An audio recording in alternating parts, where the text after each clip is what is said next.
right. Hello, everybody, and welcome. I hope you're having a great morning. Or not morning, oh my gosh. Great evening. I've done a little bit of cleaning today, so I'm kind of like off my groove.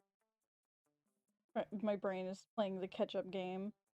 And then Ryan and I watched some Miraculous Ladybug, so my brain is hyped up on that. Through a survival co-op experience. And then, oh my gosh. Oh my god. We're gonna do just Road Tripper. We're gonna do normal this time. Again, I haven't played this in a bit. So we're gonna jump into it and have it be very chaotic. Let's see who we find. Ah, the road trip, that mythical beast of asphalt. We once tamed it in a way that became one of the strangest, most wonderful journeys of our lives. These two are perfect. I love them.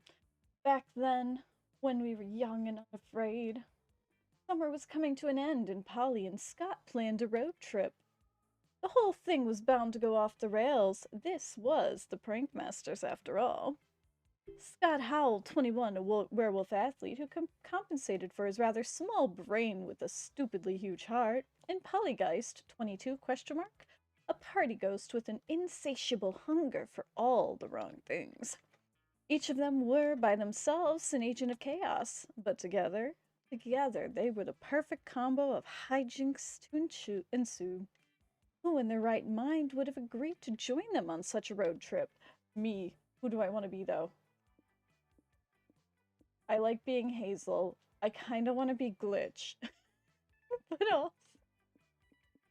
There's so many good choices. I want to be Glitch. Oh. Error. No, we're going to be Glitch. They are perfect. Ooh.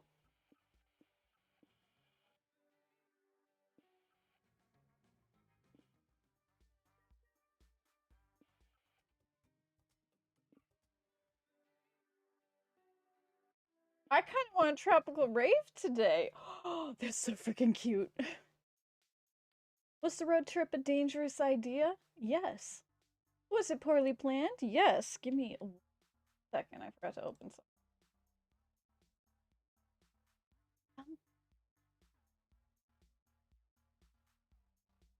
Thank you. How you doing, Pekka? We'll see how well they drive. It's usually Scotty who's the driver. For the end. We were young and unafraid, and we were ready to start. I haven't played this in forever, and I'm just like, I'm so excited.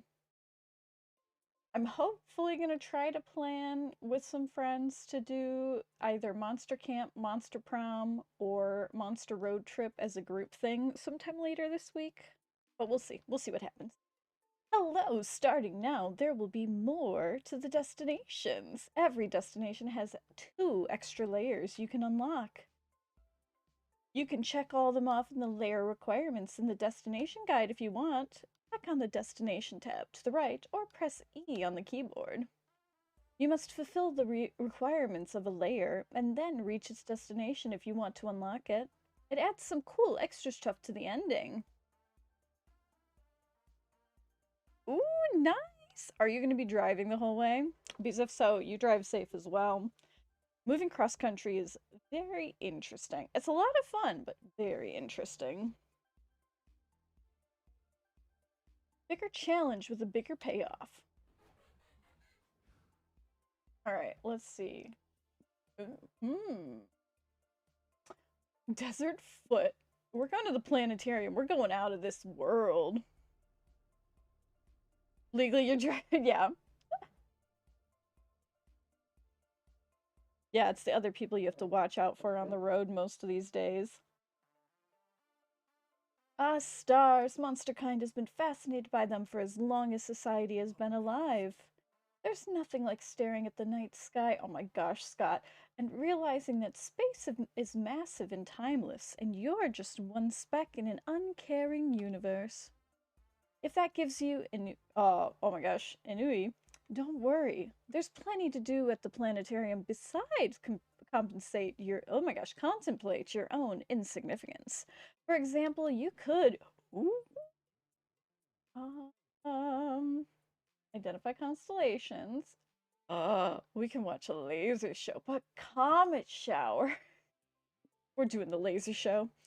You, Scotty, and Polly are sitting in your seats waiting for the laser show to start when suddenly a man appears before you in a cloud of magic and cheap rum smell. Hey, bro, who are you? I like the weird, unsettling stains all over your wizard robes. Hey, kids, the stranger says. I'm Joe the Laser, the wizard who runs this laser show.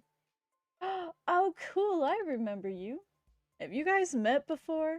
Yep, I was leaving the club and ran into Joe the Laser. He taught me how to shuffle to Party Rock Anthem by the 2010 hit band LMAFO. With lasers? Echo Sports? That's fair. That's very fair. It was an educational experience I'll never forget. Oh, that's good to hear, because I completely forgot that happened, Joe the Laser said. But since we're old shuffle buddies, you gotta help me. I'm worried my laser show routine is getting old. Laser shows aren't really hip anymore. Would one of you youths, oh my gosh, youths help me spice up the show? I can try. Let's see. If I wanted to do the perfect laser show, I would use lasers. Good call, good call. But I still need a big wow factor. How about you? Just come up and run the lights with me. Sounds super fun, Polly. You want to help us run the laser show? No thanks. Unlike Joe the Laser, I know better than to operate pyrotechnical equipment while I'm drunk. But you can take Glitch with you. I'm sure they'd love the opportunity to butt in on someone else's problems. Yep, that's your kind of thing. You and Scott take the stage with Joe the Laser and punch up the laser show with your foolproof method. Oh my gosh, rap.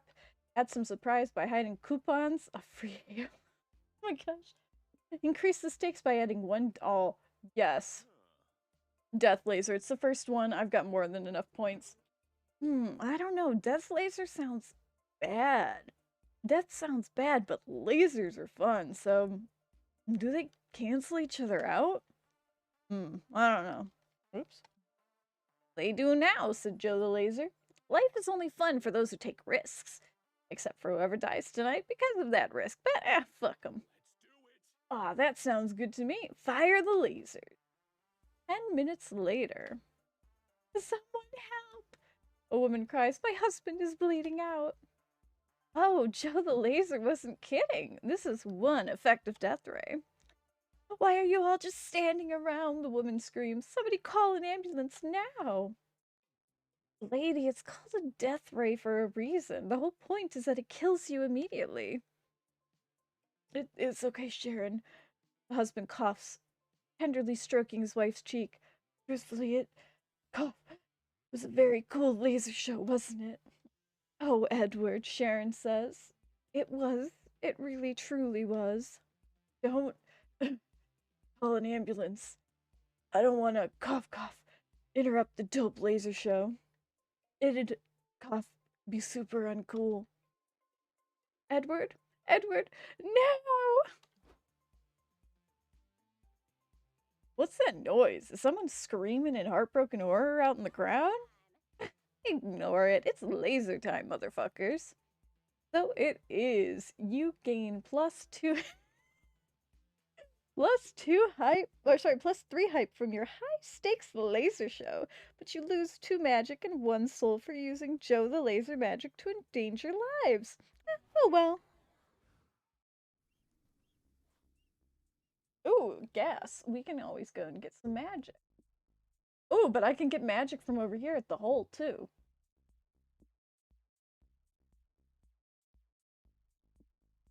I want to go to the hole. I want to see who we're going to find here. Respect.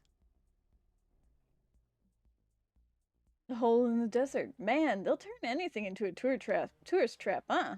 Oh, that's so cute. Some say the hole is bottomless, but that can't really be true, can it? Well, since you're here, what do you want to do?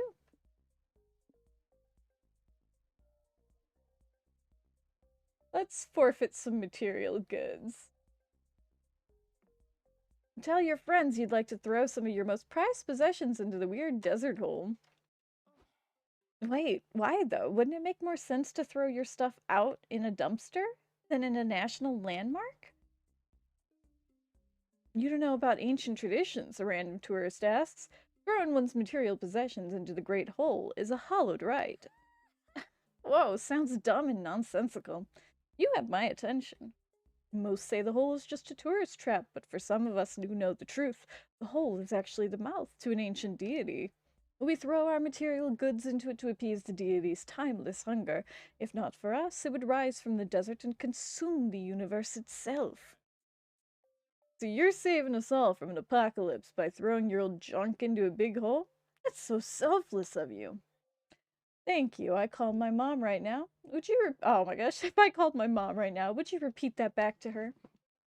I don't know if I buy all that, but this cultic stuff is weird enough to pique my interest. I'll play along. Here, Holt, take my dad's old pipe. I keep it for all that sentimental reasons, but my new pipe glows in the dark, and I suspect glowing in the dark beats sentimental value. Good riddance. Oh, great hole, here are some of my favorite bones. Normally I'd bury them myself, but I can only dig a good hole, and I hear you're a great hole. Glitch, what are you gonna throw in the hole? Random, oh my gosh. We're gonna throw a random pair of dice in the hole. Wow, I had no idea you were so reckless. You'll never know what number you just rolled. What if you rolled a 12? That'd be such a big dick energy. Or maybe it was a 5. Huh, that's a lame-ass number. If I rolled a 5, I'd be so embarrassed. Let me guess. I bet Glitch rolled a 32. Did I get it right? That's just it, Scott. We'll never know. You don't really care what you rolled. You're just glad your friends are entertained. You continue on with the road trip. Oh my gosh. Now it's a year later. You, Scott, and Polly are at your first annual road trip anniversary meetup, swapping memories over milkshakes. Oh, she looks so fucking good. Remember when Glitch rolled a pair of dice into the bottomless hole and we never knew what number they got? Classic. Yeah, it was the highlight of the trip. I still say they rolled a 58, but we'll never know. Flashing forward another 6 months. You, Scotty, and Polly are at a party. Polly's retelling her favorite story about you. That's a cute outfit, too. And old dice in the hole rolled the dice into the bottomless pit, and we never knew what they rolled. Huh. As I always said, I think Glitch rolled an 8.5. It's written all over their face. Flash forward again. You're sprinting away from 2 giant dice, but you're not fast enough. They roll over you, shattering all your bones. And then you wake up. Damn, you've been having these nightmares for years now. Those dice in the desert hole are haunting you with their ambiguity. You may have gained +2 magic from appeasing the hole that day, but you had no idea those fucking dice would make you lose your mind. Alright, what do we got? I'm trying to... Which one do I even have to go for? So I've done money before. So we're gonna go for something that's not money, though there is other new options. It looks like with money. We're gonna go for one of the other options, though.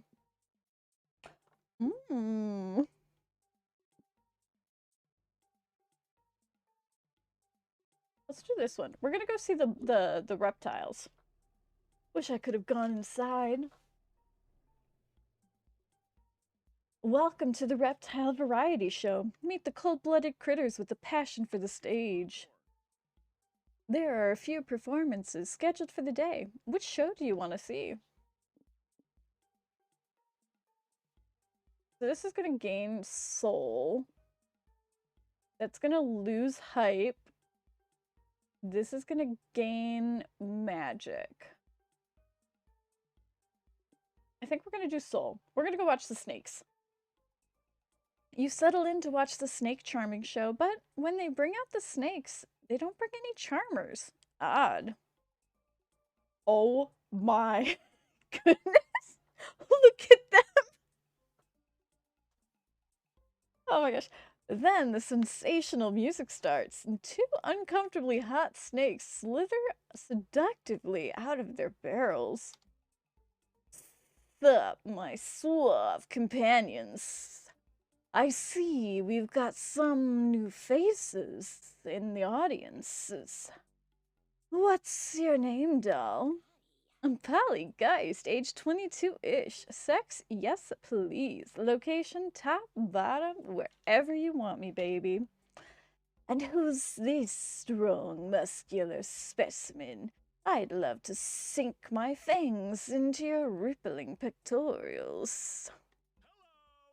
I'm Scott, and I gotta say, the way you're wrapping around my waist is making me think about snakes in a way I'd never had before. You guys are just so charming. That's us, doll. Please, won't you join us backstage? We've got some delicious, swell-bodied refreshments waiting for you. Oh boy, I'd love to. I'd love being wined and dined. You'll be wined and dined, all right. Wined and dined upon. These snakes are trying to seduce and consume you. Glitch, are you sure you weren't just jealous of our hot snake boyfriends? I'm sure they could introduce you to one of their hot snake friends. Pass, or, well, no, definitely pass. You need to stop Polly and Scott from throwing themselves at these reptilian Romeos before they get hurt. Oh my gosh, going on a 3-day cruise together. Take the long, safe road, bring out the solution nature created for the charming snakes. Deprogramming mongooses? Oh my god, we're doing the mongooses. You call upon a mongoose psychiatrist who specializes in deprogramming people who've been charmed by snakes or snake-led cults. Oh, I see how it is. You're jealous of our snake boyfriends and you went and found a mongoose to smooch? Get your own thing for once, Glitch. You are wrong, said Dr. Mongoose. I'm here to save you from these cold reptilian bastard masquerading as good boyfriends.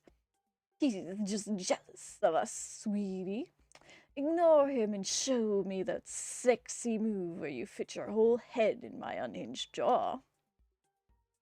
Listen, I've dealt with the cases like this a dozen of times. These charming snakes will kiss you, caress you, even promise you the world, but it's all a lie. Snakes do not make healthy romantic partners. They'll get you in their vice grip, then suddenly you're backsliding into the pits of their hungry mouths. I can build you a ladder to get out of that pit, but it's much better if I teach you how to build your own metaphorical ladder. Yeah, I did like 3 tabs of acid before we got here, and Scott is... Scott. Good luck teaching us anything right now. Dr. Mongoose pinches his adorable little snoot exasperatedly. Fine, looks like it's time for plan B. He starts swatting Scott and Polly with a rolled up newspaper. Snakes are bad. Snakes equal bad. Associate this pain with snakes, both of which are bad. Oh, stop swatting at me, Dr. Mongoose. I didn't even pee on the carpet or anything. The newspaper therapy fails to take hold, so Dr. Mongoose finally resorts to plan C, which is apparently just eating the snakes. That's what I was expecting. No, Samuel! He promised to take me to see Pompeii. His promises were empty, unlike my belly, laughs Dr. Mongoose. You're cured. My methods never fail, especially my methods of just eating the snakes. Don't worry, Glitch. Once Polly and Scott stop crying over their boyfriend's deaths, they'll see how right you were. It may have been a long, boring, -2 hype way of doing it, but you've gained +2 soul for saving your friends all the same. Alright. So I kind of want to boost my mind. We're gonna go to Pancakes. There's a whole diner just for breakfast? Yes. Future's amazing. Oh, that's really cute, honestly. Breakfast is the most important meal of the day, and the best breakfast is a fluffy stack of carbs smothered in syrup. You see that this diner has some absolutely enormous menu options. I hope you're hungry. So many pancakes to eat, so little time. What sort of meal do you want to order? Biggest meal. I want to do the pancake eating contest. I've got enough points for it. You enter the diner and are greeted by the hostess. Welcome to Pancake Paradise. Are any of you entering our pancake eating championship today? Championship? Nah, I don't want any warm-up drills or anything. I think I'll just cheerlead from the sidelines. Letch and I might give it a shot. Maybe there's a cool prize. Want me to mix some laxatives into the pancake batter to ensure our victory, boo? Tempting, but no thanks. If I'm gonna eat a disgusting amount of carbs to win a competition, I'd rather do it on my own merit. First, you guys need to complete the readiness questionnaire and see if your bodies can handle the amount of pancakes you're about to consume. 1. Are you legally allowed to consume pancakes in this country? That one is yes. Let's hope she doesn't ask about Croatia. 2. Do you have any syrup allergies? Nope, the only thing I'm allergic to is not having a good time.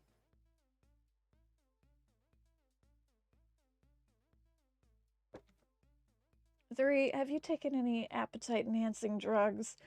Entering the competition with the munchies is strictly forbidden. Nah, I'm clean today. Fuck. Guess I'm disqualified. Alright, Glitch, you're good to enter. Which weight class do you want to compete in? We're doing the biggest. Go big or go home. Great. Another theoretical pancolologist. He'll be eating in the conference room. This greasy diner has a conference room? Yes, apparently. And it's full of uber serious philosophers competing, contemplating the stack of pancakes on the table. The discussion leader says, "Thank you all for gathering for our yearly conference on the consumption of the pancakes beyond." They have a beyond flavored pancake now? Cool. Oh no, we aren't going to eat pancakes that are on the table with our mouths. Theoretically, pancolology is the study of consuming pancakes with our minds. You'll see, we believe the term pancake is actually an ancient Greek philosophical concept, referring to the nutritional and intellectual and even spiritually sustenance cosmically sealed within everything. Damn, that's wild. What evidence do you have to support this theory? I'm glad you asked. The word pancake begins with the Greek prefix pan, which means everything. Therefore, it translates to everything cake. Okay, is that all you got, or? That's good enough for me. How do I eat the pancakes and everything? Well, we're still trying to figure that one out. For now, we've just been thinking about pancakes really hard and seeing where it gets us. Are you sure I can't just eat the pancakes on the table? You're not exactly proper for choosing the philosophical, oh no, conference, where nobody eats pancakes. You lose -2 hype and -1 stamina. But after pondering with the theoretical pancanologists for a while, you can sort of buy into their point of view. You gain +2 magic and +1 mind anyway. Alright. Now we're going to the rest stop. I love Glitch. We pick somebody up at the bus stop. We can buy something at the store. We can go sit in the car alone. We can get information, or we can talk to Polly. I want to see who's at the bus stop. Ah. Oh no. Why? Why do they hurt me? For 1 week, every turn you gain, you'll gain your highest stat and lose. Gain your plus highest stack and lose your lowest stat. Gain 3 random resources and lose 3 other random resources. Oh, that one's random.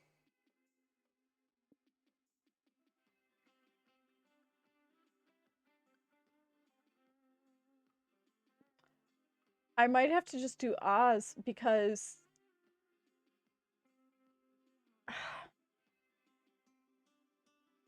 there's what, like 4 locations at each? I could live. Oh my gosh, they hurt me. Ah, we're gonna go with Amira. Look how pretty she is. You invite Amira to join your road trip. Or rather, you were going to, but before you can get 3 words out, she's already in the driver's seat honking the horn. What are you standing around for, Glitch? We've got rubber to burn. Guess that's a yes? Alright. Alright. He's a risk taker. Okay, so magic is my highest right now. Week 2. Week 2.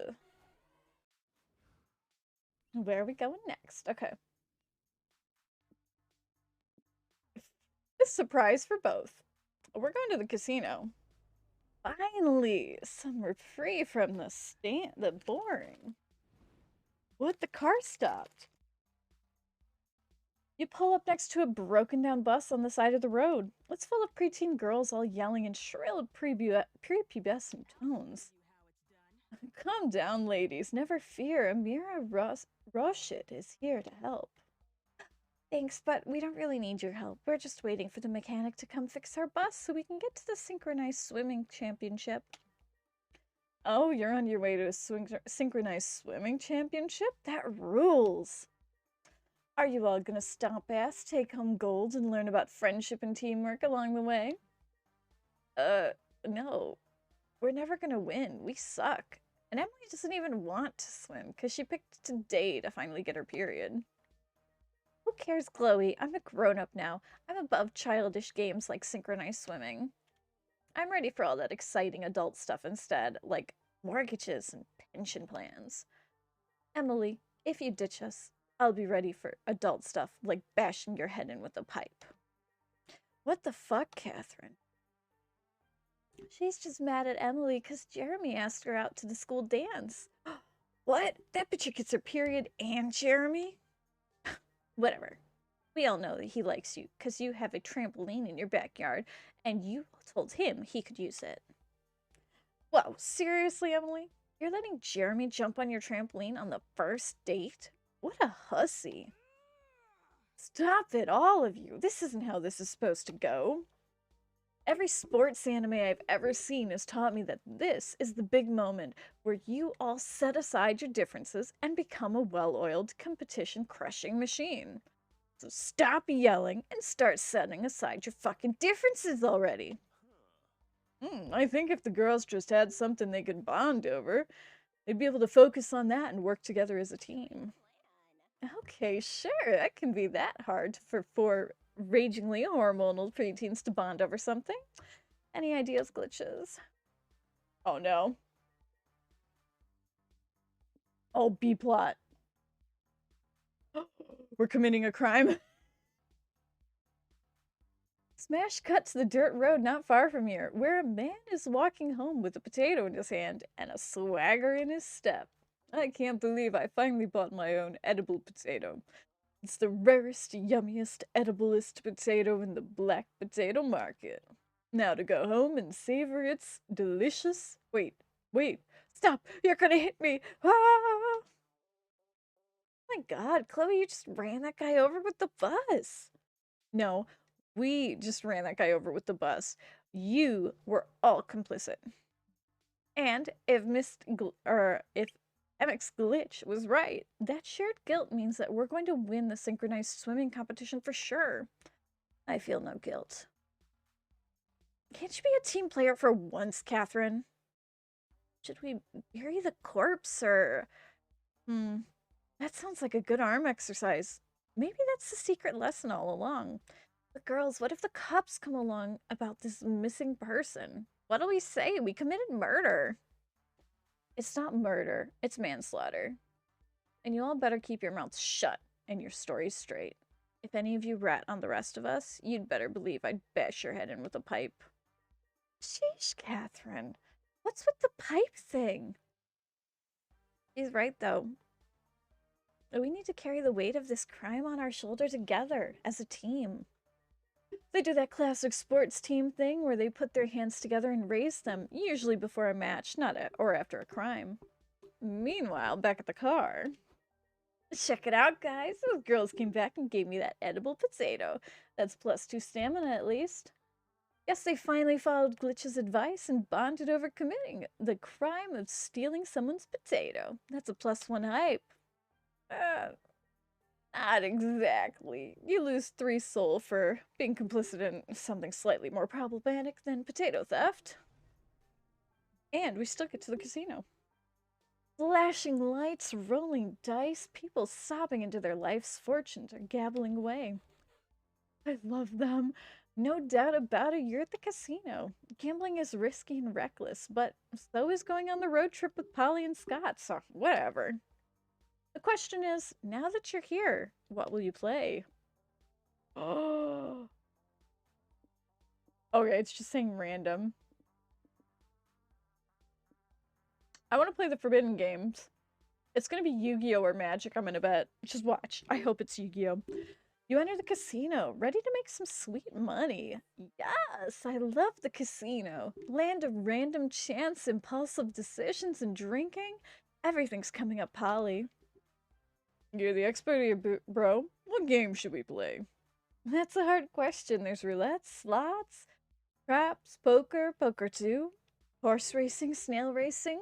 Which drunk guy will make it to the bathroom first racing? Says a mysterious stranger in a dark cloak. You're looking for a real gambling thrill. Have you ever tried the Forbidden Games? Never heard of it. What are the Forbidden Games? No, you're pronouncing it wrong. It's Forbidden Games. Pregnant pause is important.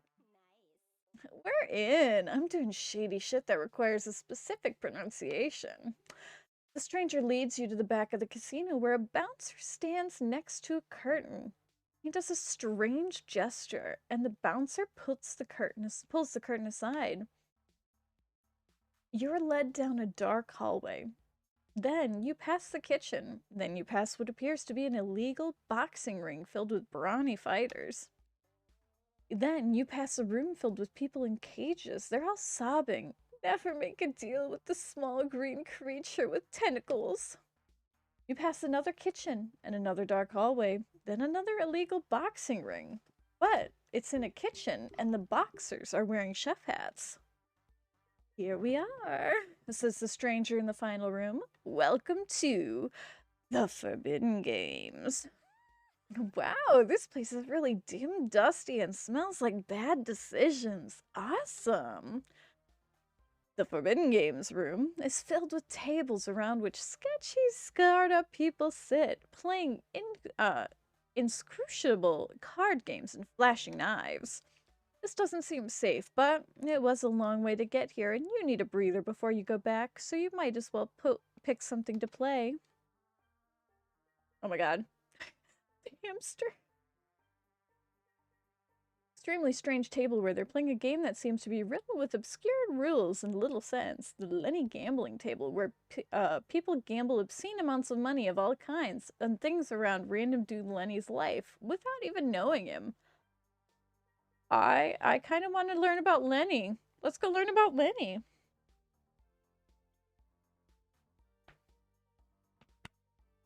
Oh, excuse me. I'm good. Surrounding the table are several screens, all broadcasting different locals where one guy, Lenny, seems to frequently visit. There are cameras at the park, a metro station, in a diner, in an office cubicle, in a bedroom, in a bathroom. This seems really invasive, but hey, I came here to gamble, not question anybody's morals. $5, says Lenny's late for work. Lenny's alarm clock goes off, but he sleeps through it. He's over an hour late. Points to Polly.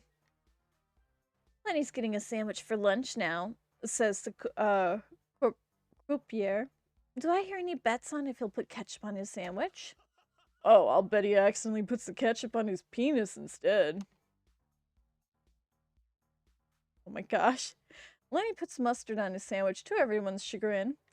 But you think you get it now. The riskier, less likely the event you bet is happening, the bigger payout that happens. Say someone wins 1,500 bucks on a winning bet that Lenny will lose his job. Another gets 20K betting that he'll sell his gaming console to pay his rent. I'm sick of you, Lenny, Lenny's husband says on screen. You have no drive, no ambition. I want a divorce. This just got really interesting. You bet on Lenny losing his dog in the divorce. You're bringing poor Captain Woof Woof into this. Shame on you. Yeah, betting on the misfortune of one dude without just knowledge or consent is one thing, but doing it to the poor defenseless dog? Wow. I knew you were a monster glitch, but we gotta draw the line somewhere. You make me sick. So this is what it feels like to be an asshole among assholes. Ouch. Worse, Lenny manages to keep Captain Woof Woof in the move that benefits everyone but you as you lose -2 soul. Ooh, I have to get my soul going up.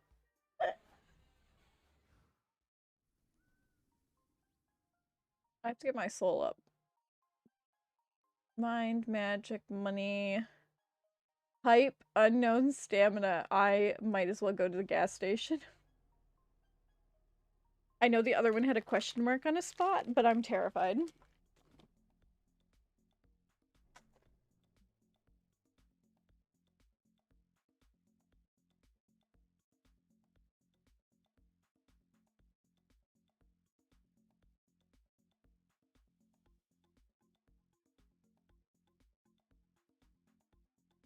PE troll. Oh my gosh. I love it.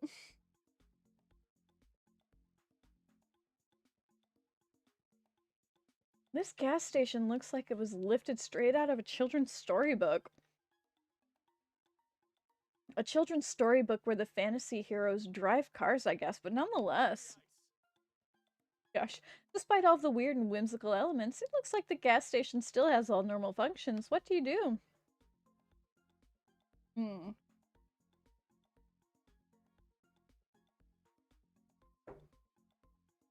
Sorry, that was very loud.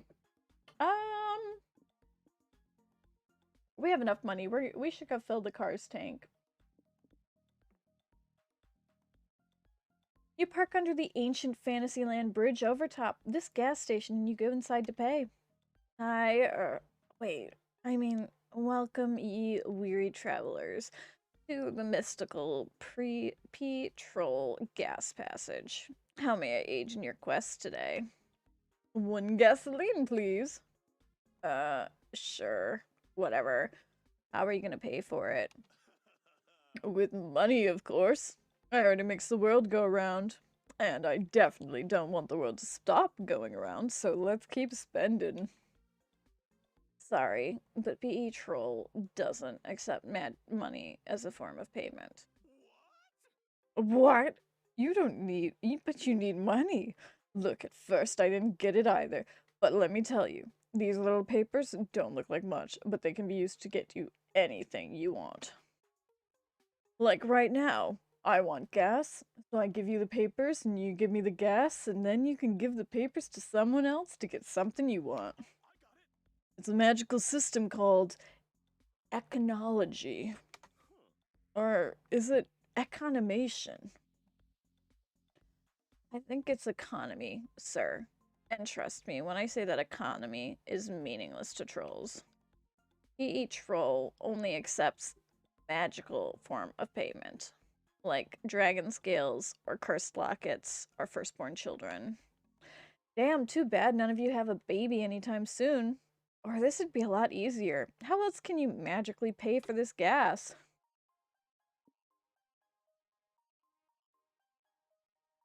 Oh my gosh, hunt down a boar or forfeit your fondest memory to the gas pump. Let's do memory. I want to see the memory. My fondest memory, hey? I've already forfeited a lot of those to no holds bars partying, but well, let's see. I've got a nice memory of the first time I beat my mom at chess. That was a great day. Mine was when I found a chocolate cookie in the bushes at the dog park. That's also when I found out I'm deathly allergic to chocolate, but it was worth it. You choose the fondest memory to forfeit, which I can't even recount to you now because it's been lost to the magical gas pump. Rest assured, though, it involved a lot of epic story beats and sexual thrill that were foundational to your character. It's all gone now.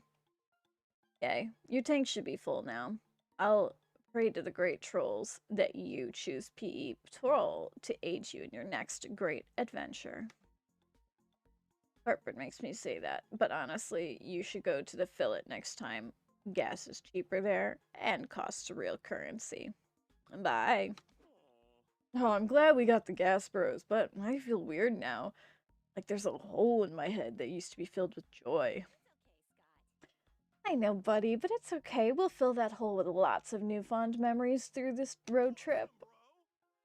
That's true. Excuse me. Can we get started on getting some chocolate ice cream? I have no reason to believe I shouldn't eat that. Oh my god, Scott. It sounds yummy. You lose -2 hype from your memory loss, but +2 magic for the car. We need to get that soul up. Oh my god, we need to get that soul up ASAP. Do you have soul? Oh, you have plus soul. Oh my gosh. Plus soul. We're gonna go get soul. I want to smash that or what? I can be your wing woman. That was the wrong voice, but that's okay. I love the cow.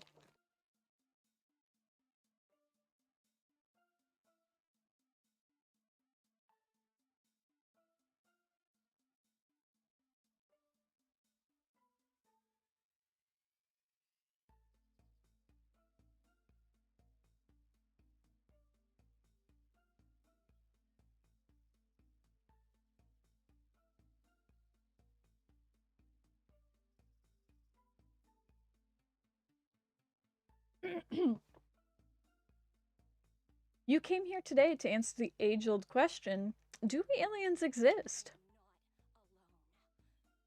Who knows if you'll see any today, but at least it'll be fun to hang out with the other UFO spotters. Look at them! I love them. So besides watching the stars and swamp extraterrestrial conspiracy theories, theories, what do you want to do? I need more soul. Make tinfoil hats. Oh my gosh, my soul is down to 4.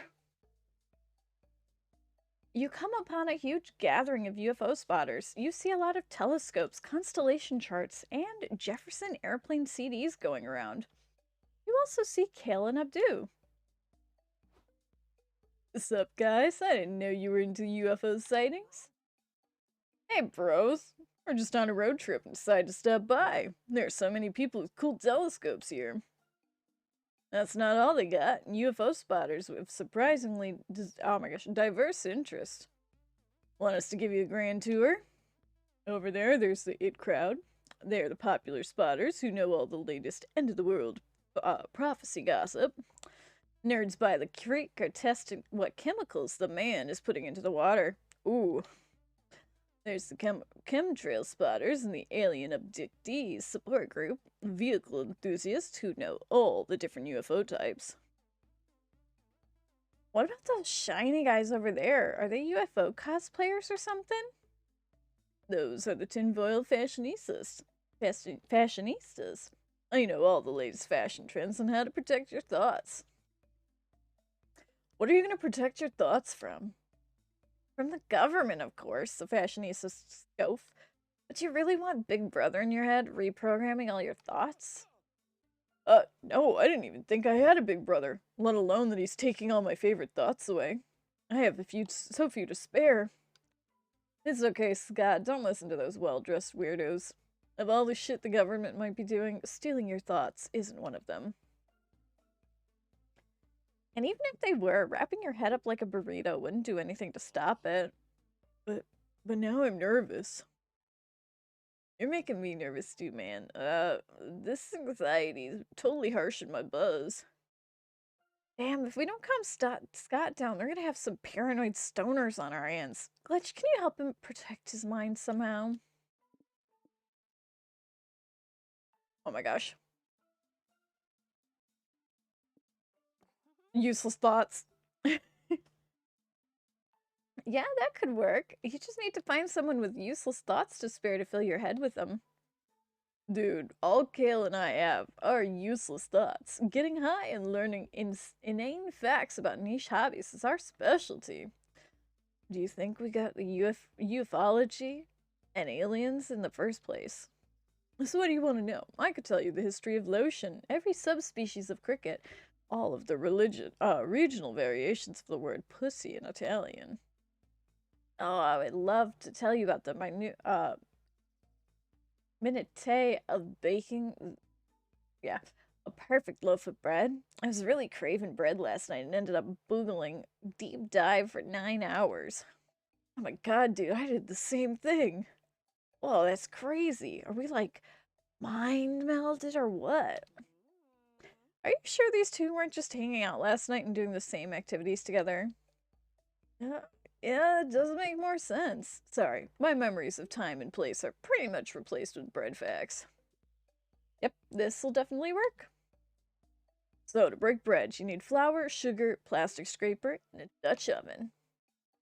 Sidebar, the Dutch oven was actually discovered not by the Netherlands, but by an Englishman who. This goes on for a long time. Soon all your thoughts of road tripping and stat gaining are replaced by scratch and fold, kneading, and fermentation techniques. You lose -2 mind from all the actually useful info in your brains thrown out to make room for bread facts. But Cal and Abdu have a great time talking, and it's nice to see your friends be passionate about something. We get 2 soul. I still need to get more soul. But my magic is almost at the top. That has soul. We're going here. We're going. Oh, do you know who we get? Oh, no, it's not that one. Oh, we'll see. See what we get.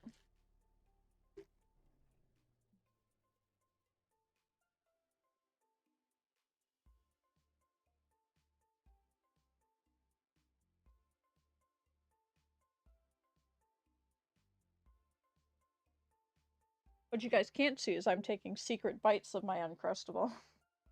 So if you hear crinkling, it's because of that.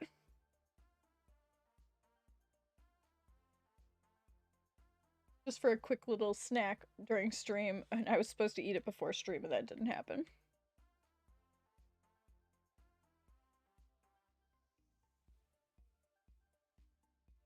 Ah, farm life. Sometimes it's nice to get away from the hustle and bustle of the city. Farmers enjoy clean air, homegrown food, and simple living. Sure, it comes at the price of doing a lot of hard labor and usually only have livestock for company. Fuck it. Today you've been all about that cottagecore life. What part of the farm do you want to see first? Cows. Oh my god, cows. You and your friends wander over to the farm for a little bit when you run into its owner. She's so fucking cute.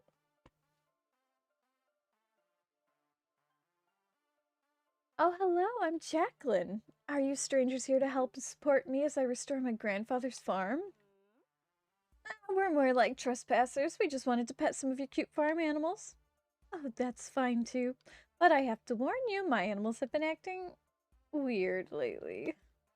Things are going great when I raised cows and sheep, but when I brought my pigs, well, you can see for yourselves.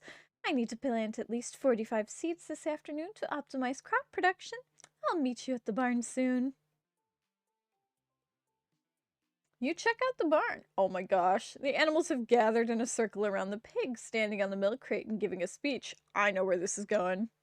Rise up, comrades, said the pig. We've long toiled under monster kind, doing their bidding for no reward. We must overthrow Jacqueline and take the farm for ourselves. Very animal of you. Yeah. I love your idea, Snowflake, says the cow. What sort of reform do you plan to establish once you're the farm overlord? Well, when I'm the rule, we'll have a huge walled in enclosure to imprison the monsters, and then we'll make the monsters pay for it. It'll be awesome. I'm back anyway. Do you see what I mean? The animals have gone postal. I don't think I'm a tyrannical farmer dictator like I've overheard them saying, so I don't mind establishing a fair union between me and my animal if that's what they want. But I'm pretty sure Snowflake just wants to establish himself as the cruel dictator and is taking advantage of these animals' limited intelligence to do so. What are you talking about? Snowflake sounds like a great leader. He's gonna make the monsters pay for the wall. I've got some ideas. Let's introduce a rogue element into Snowflake's regime. The animals won't listen to us monsters, but they might believe one of their own. Oh, that could work. I've met tons of weird animals since I moved here. Let's ask one of these two.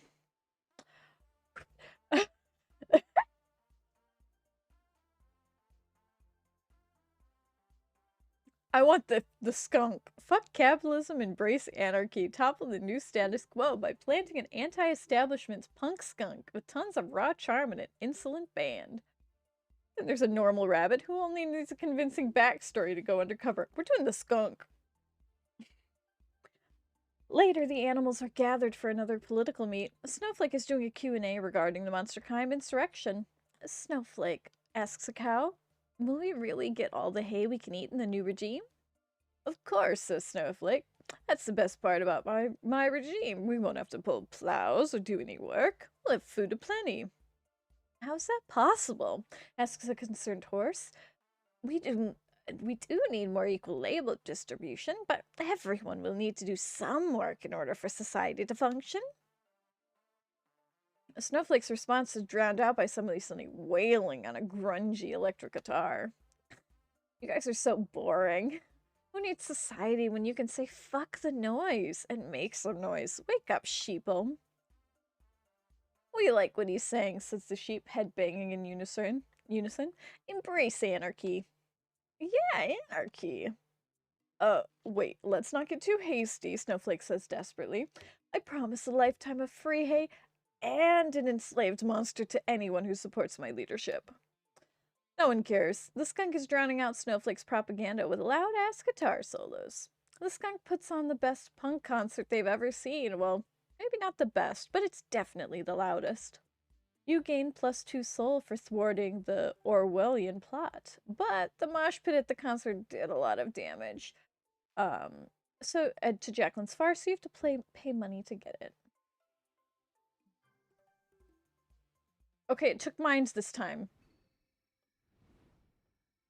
I'm so glad we're switching. My magic is almost done. We're going to the bus stop again. Who's at the bus stop? I want to see. Oh, lose another random. I'll gain mind, but I'll lose hype. 1 week every turn. I think I can do that. Liam the line cart on a wacky road trip. How utterly disruptive. All right, 7 to go. We're almost to magic.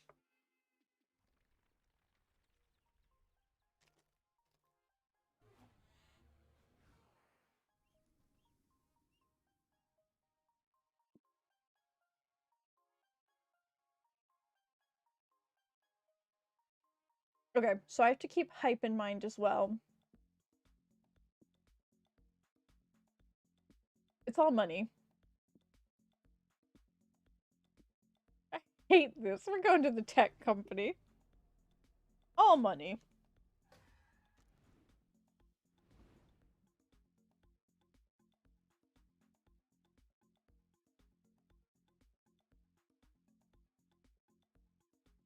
Warning, you're about to activate a plot line.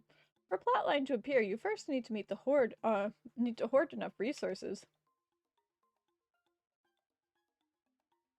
And they only appear if you've been on a road trip for enough weeks. First, the road trip event will simply let you decide if you want to engage with the plotline or not, your choice. If you choose to take the plotline, you'll see 3 special road events. 2 are common exchange events. The last one is an incremental event. Hi! What the fuck is that, you may ask? I'll tell you. It has 3 stages. Each stage you will face 2 options. Here, each option is tied to your resources.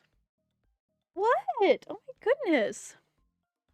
You must choose the option tied to your highest resource of the 2. If you choose wrong, you fail, and the plotline will end, and the plotline will be cancelled. If you succeed at all 3 stages, You will unlock a new layer for the destination tied to that plotline. But remember, you only see that awesome layer if you reach said destination. Godspeed. Hi! Oh my goodness! Why don't you go bug your dad? I'm being attacked. And I'm making a mess of my sandwich as I'm trying to finish it, as jelly's trying to spill out.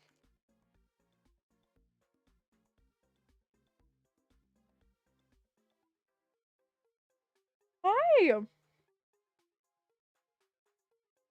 I'm also being attacked by Toby.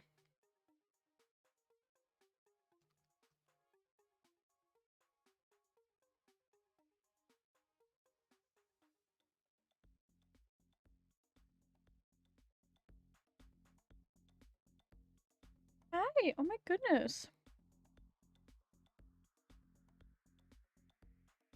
Come here. Come here. You got two options. You can either leave me alone or you can jump up.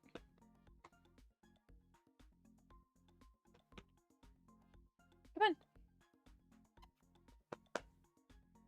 Alright, you choose to leave me alone. Good. You'll be back in 2 seconds because I'm not giving you attention. Come on. Oh, gosh.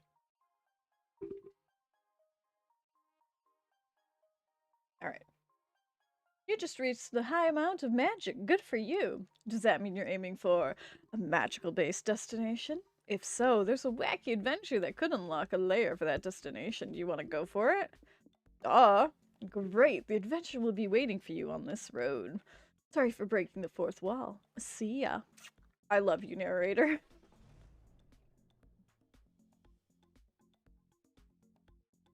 Wow, you've never seen technology this advanced before.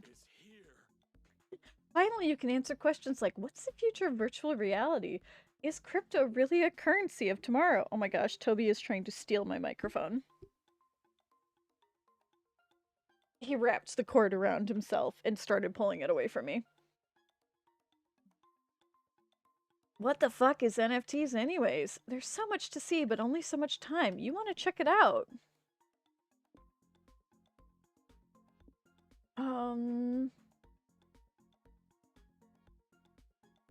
Finally. Oh my gosh. At least I'm not playing a zombie game like yesterday when Toby was like, I need to sit on Mother's lap. I want to go see the metaverse. You find a lab labeled Metaverse Testing Chamber. The scientists staff again are very eager to have you test out their new tech. Wow, you guys are offering us a lot of money to test these metaverse things. Is it safe? Unless you're very, very stupid. But that's not the case, right? No comment. This might be dangerous, but on the other hand, it's free money. You put on some goggles and have your conscious uploaded into the digital metaverse. Wow, this metaverse place looks exactly like the real world. Yes, but it's digital, says the other metaverse, testing subjects surrounding you. We're playing a game of dominoes. You want to join in? Why? I've never had the urge to play dominoes in the first place. Now you can play dominoes in the metaverse. It's very subversive and cool. Pass. Why don't you tell me more about those floaty otters you've got on strings? We metaversians collect them, the stranger explains. For every 5 floating otters you collect, the metaverse, you can trade them for 100 confettis. Well, why do you want confettis? Because with 10,000 confettis, you can buy a unique set of eyebrows. Unique eyebrows are greatly coveted in the metaverse. They've become a selective market. Leave it to the internet to make everything a speculative market. Metaverse mega sucks. Jeez, somebody's a critic. The Metaversian scoffs. If you don't like it around here, why don't you make your own metaverse? Well, I'm not tech savvy enough to do that, but you just gave me a great idea. Or it could be a horrible idea. We'll find out on the way. Polly leads you and Scott to the metaverse version of the lab that you were just in, where you put in the digital headsets and enter the metaverse. It's so dark in here. Where are all the people? Are we in a bad place? Psst, hey, you! Whispers a shady guy in the trench coat. Want to buy some illegal eyebrows? Sure. No, Scott, don't do it. We don't know where those eyebrows have been. This place is too dark. We need to go deeper. You upload yourselves into the metaverse, and now I'm stopping the bit where I add another meta every time, because I don't want to keep going. It gets annoying. Cool new look. What do you think, Polly? Is it too much? Nope, it's just the right amount of too much. Wow, gasped a nearby metaversian, grabbing a rusty rager. Hey everybody, new eyebrows just dropped. Shit, run to the next metaverse. They're so cute. Whoa, where Otter Scott? I can't twerk in these physical conditions. Keep going deeper. Oh, I love that. Oh, I feel weird and squishy. Have I been slacking at the gym without knowing it? This is the third dimension everyone keeps hyping up. Not a fan. Go deeper. So it goes to countless metaverses. They get progressively weirder and weirder until you find yourself in a black void. Hello? Is anyone here? Hey, somebody running up to you. Thank goodness I found someone else. I thought I was all alone in here. Where is everything? Are we still in the metaverse? Yep, I've been stuck here for, well, I don't even know how long. Time flows differently in the metaverse. So, since we're stuck in here together for all eternity, wanna play some dominoes? No! You gotta get out of here. But you're in too deep to find an easy exit. How are you gonna break free? Raunchy dance. Oh my gosh. Keep escaping forward deeper into the metaverse until you solve that situation. If we keep going deeper, my mind and soul are probably gonna break. I think this will take stamina. Fuck yeah, we'll solve this with the power of asses that won't quit. Follow my lead. Polly teaches you the raunchiest dance moves that she knows, like the wet koala and the expired burrito in my tummy and the Twerkin' 2, Revenge of the Twerks. A moderator materializes in front of you. Stop that, he says disapprovingly. Your dancing is too lewd. There are children here. There's literally isn't anyone here but us. And that's weird, Domino Guy. Also, fuck you. I'll twerk if I want to. You all get banned from the metaverse and appear in the next level. It's working. Keep twerking. Stop shaking your butts immediately, the admin bot shouts at you. Dancing that sexually isn't allowed in several of the other countries we're depending on for investors.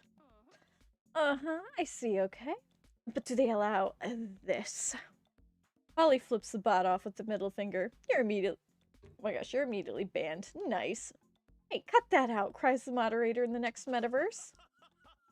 What's wrong, prude? Your wiggling butt's too sexy for you. Sexiness is no big deal, but your butts are bouncing so fast that our frame rate can't keep up. Gotta come back when the metaverse is optimized for advanced butt physics. And so it goes until your booties are officially banned from all the metaverses and you're back in the real world. You're paid plus... Oh, fuck. I didn't want to lose soul.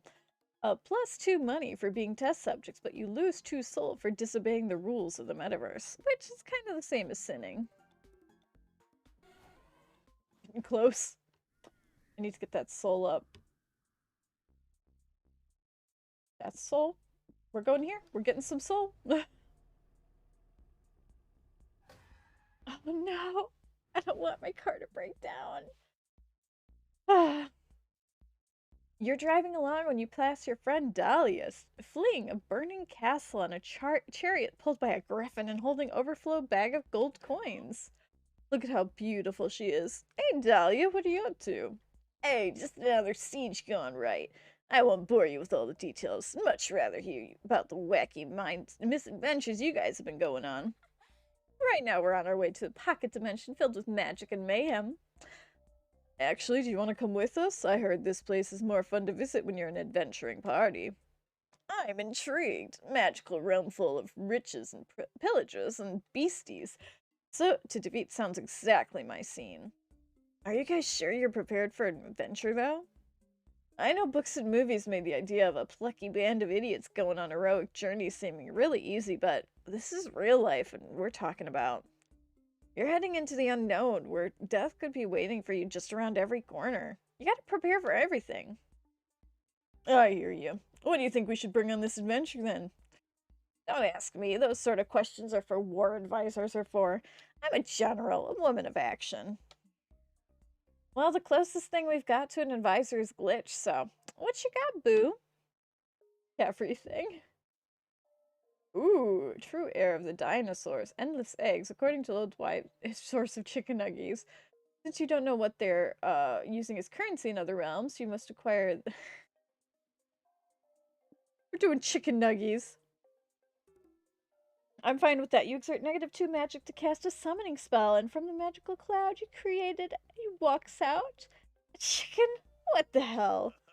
I like her. She's cute and poofy, and she can give us eggs and feed us our adventure. I guess, but this puny bird really is the secret ingredient to chicken nuggies? Yep, think about it. Sometimes chicken nuggies are dinosaur-shaped. Must be the reference to the chicken's dino ancestors. Interesting theory. Let's test it. Chicken lets out a terrified squawk and lays an egg. Look, our investment's already paying off. Let's eat. Hooray, you all work together to make a delicious omelet and eat it as a group, gaining +2 stamina. Alright, I'll admit, this feathery, endless food machine will be pretty helpful on our adventure. I accept it as a member of our squad. In fact, could I maybe keep the chicken for now? Make a cute mascot for my chariot. Sure, just remember to give her back later, or save some nuggies for us. You leave Dahlia and her new friend and continue on your journey. Hopefully you'll meet up with them later in the adventure realm. Alright, we're gonna get some soul.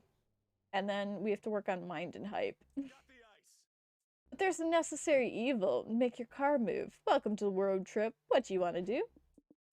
Use the restroom? You're sitting in your stall getting all your farts out, and then a knock comes from the stall to your left. Hey, hate to bother you, but I need some toilet paper. I wouldn't normally do this, but it's a funny story.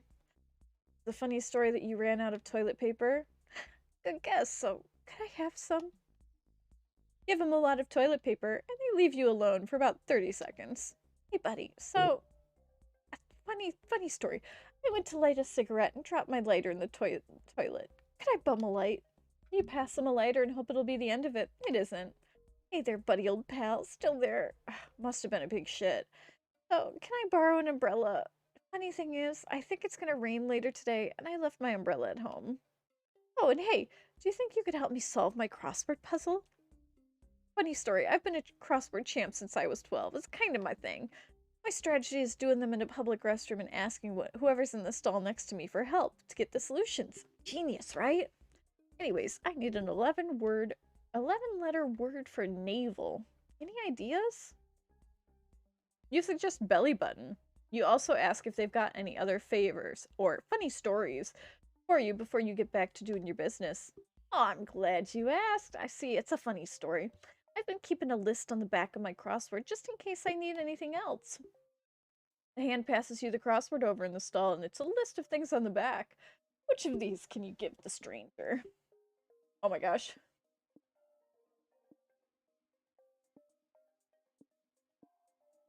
Let's do the screenplay.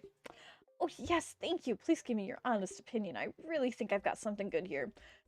The screenplay is titled Detective Chatty, Toilet Inspector. Detective Chatty, there's a thing of the long noir-esque narrations of stakeouts in public restrooms. In this scene, Detective Chatty is interrogating a woman whose husband died in a dynamite in the toilet accident. She has nothing to do with his death. In the margins of the script, others have written derivative plot. Protag is clearly self-insert. Can't tell if the bathroom stuff is a fetish or not. Do there need to be potty piranhas? What do they add to the scene? Actually, why the fuck am I line editing a screenplay in a public restroom right now? You leave your margin notes and then pass the screenplay back. I disagree with your notes about the leading lady could be replaced with a sexy toilet and there'd be no difference, but still, thanks for the help. You gain +2. I need to get my hype up. And -2 hype for reading a 300-page page on toilet. Oh, I need to get my hype up. Let's see, did we get lucky? Yes, that one has hype. We're doing the hype. Biker bar. Will they let us in? A car isn't a car just a bike with more wheels? Hell yeah. Also no.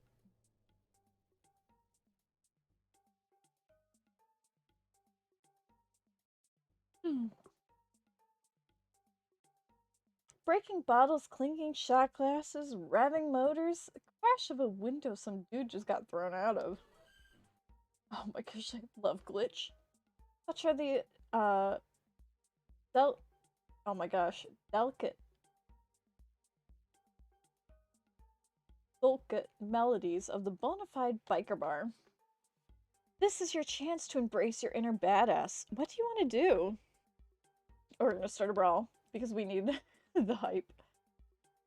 Okay, you sit at the bar next to two patrons arm wrestling. One of them wins, the other breaks the stool over his head. They tackle each other to the ground. Yeah, fight, fight, fight! You watch those two balls of muscle roll around on the floor. Ha! Must we always resort to violence? I mean, you actually do resort to violence a lot, but you're not feeling it today. You're in more of a holier-than-thou pacifist mood right now. Instead of throwing punches, you decide to put on your super cool badass face. It's more than enough to convince people not to mess with you. Glitch, what's with your face? Are you in pain? Are you trying to hold in a fart? Now I know that face. It's a fighting face. Glitch wants to throw down. Hey everyone, Glitch wants to fight. Yeah, fight. It's like the sports without boundaries. Can I be your cheerleader, Glitch? Give me a B-I-K-E-R. Glitch is gonna break your arms. Hey, remember how you decided violence wasn't the answer? Well, it turns out peer pressure is always the answer. So you're fighting someone. There's gotta be at least one person in this bar whose ass you could kick. Who do you challenge? I love both of them. We're gonna fight the magician though, because the nightmare, he's awesome. We're gonna fight the magician though.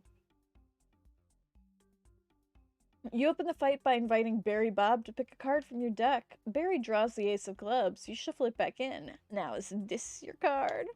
You swing a wooden club at Barry's face. Barry opens his sleeve to release a beautiful white dove to take the hit instead. Then he casts Slap-a-Kazam, a spell that allows him to slap you in the face with his wand. Ow.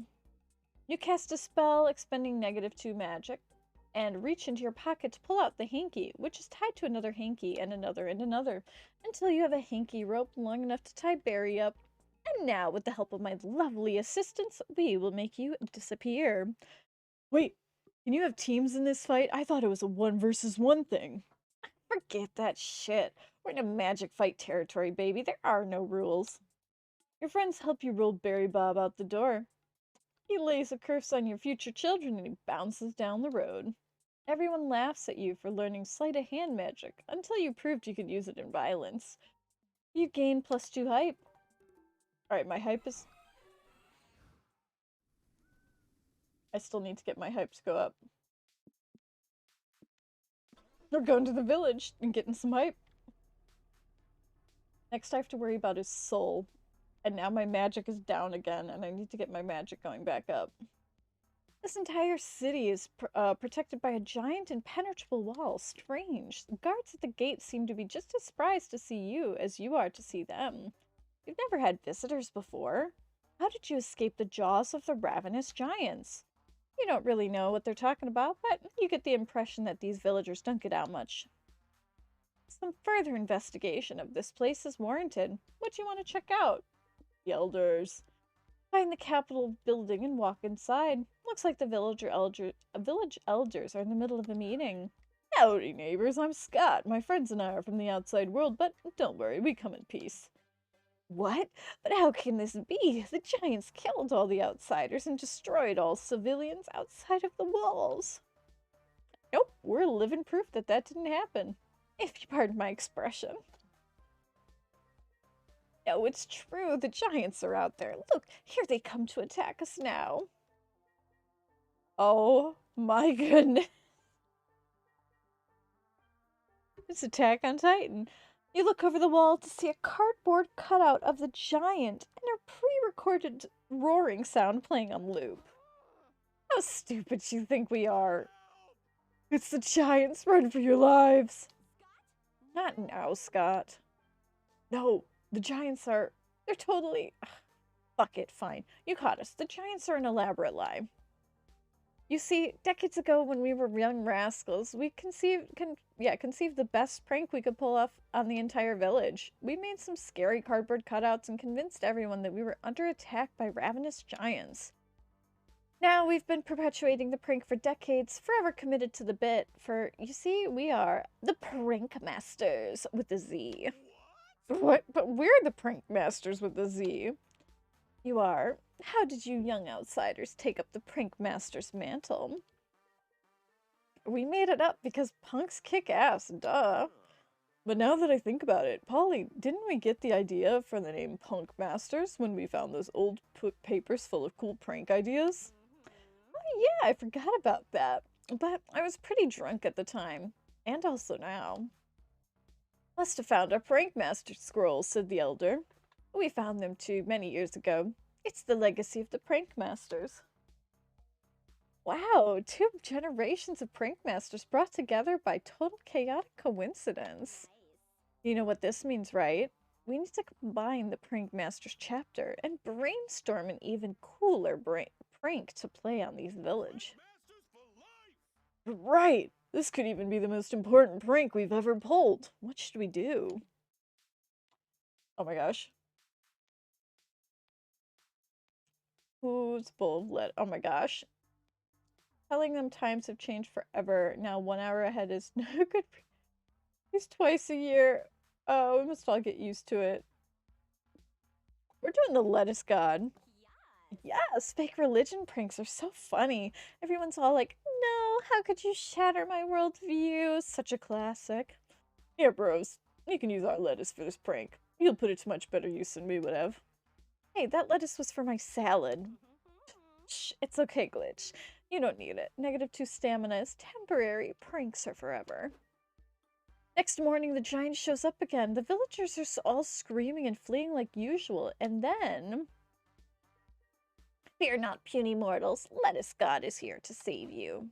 Oh boy, Lettuce God is here in the leafy flesh. I love and worship you so hard, oh bro. Woohoo, go Lettuce God. You got to shit.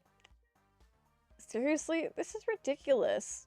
A talking bowl of lettuce isn't going to save us from these beasts. How dare you underestimate me, mortals? Then I will prove my powers by kicking these giants' asses. Lettuce God proceeds to kick the giants' asses. And by that, I mean that the elder prank master, puppeting Lettuce God, throws the lettuce bowl as hard as he can at the giant's face. The giant falls flat. Holy shit! Bowl of lettuce turned the giant into cardboard cutout by just touching it? You're welcome for saving your puny lives. I ask nothing in return, besides your unconditional worship forever. That's a little sudden. Can we think about it? You dare talk back to the lettuce god? You've seen my powers. Bow to me. If you refuse, I'll subject you to the soggy, disposable, one-dimensional horror of being a cardboard cutout.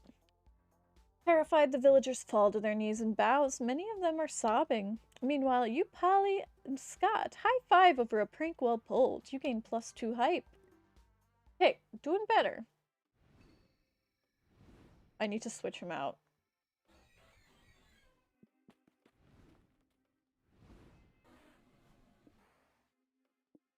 We're gonna change. Ooh!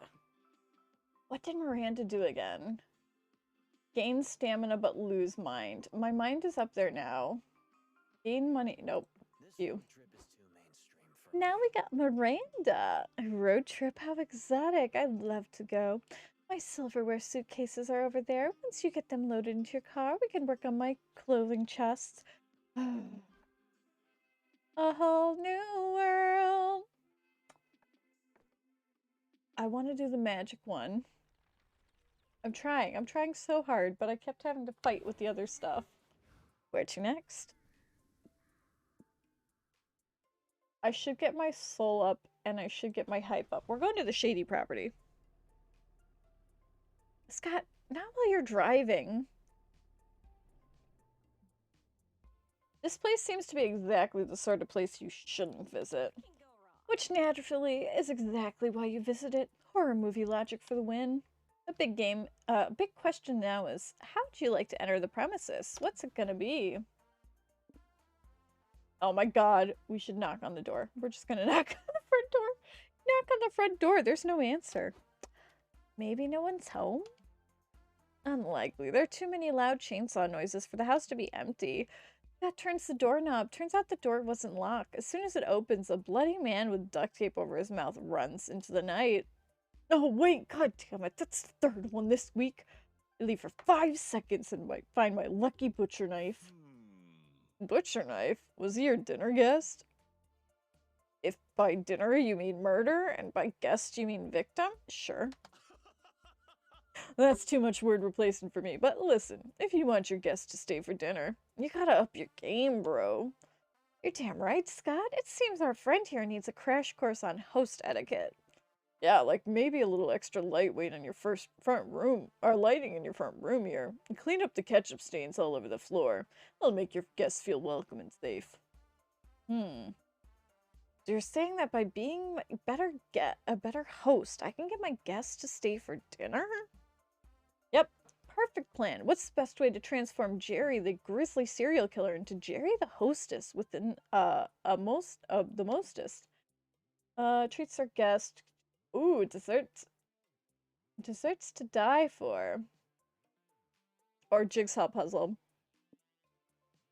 I want to teach him how to cook. Cooking lesson? Sounds great. All I have handy is almost ketchup, maybe pork, and coming. So, can we make anything with that? That's fine. That's fine. Psst. You give Jeremy some of your road trip food, which costs you 3 stamina, but it's all in the name of passing on the magic of cooking. A few nights later, screams are once again emanating from Jerry's house. A terrified couple runs from room to room covered in blood trying to escape. But I think we lost him. How did I let you talk me into going to dinner party hosted by a serial killer? Alleged serial killer. And we need to socialize more with the neighbors, honey. You said so yourself. Shh, he could find us at any moment. We need to get back to the car. My head wound is really starting to sting. Come out wherever you are. You don't want to miss dessert. Wait, that's right. Back before he murdered Carl, Jerry mentioned making some sort of berry vanilla cheesecake parfait for dessert. I want to try it. It was code for murdering us, Eddie. I could practically hear him air quoting the word. But today's my cheat day, and I already had to watch my whole fantasy football league get murdered. Come on, honey, I need this berry vanilla cheesecake parfait. Didn't your therapist tell you to stop playing safe and start taking more chances? Fine, but you are absolutely not staying for coffee afterwards, got it? Found ya! Ready for dessert? Oh, you're right. He's totally air quoting it. I can see it now. You gain +3 soul for teaching Jerry how to be a great host, and Jerry gets to eat all the parfaits. Tonight, everyone won, except for the couple, of course.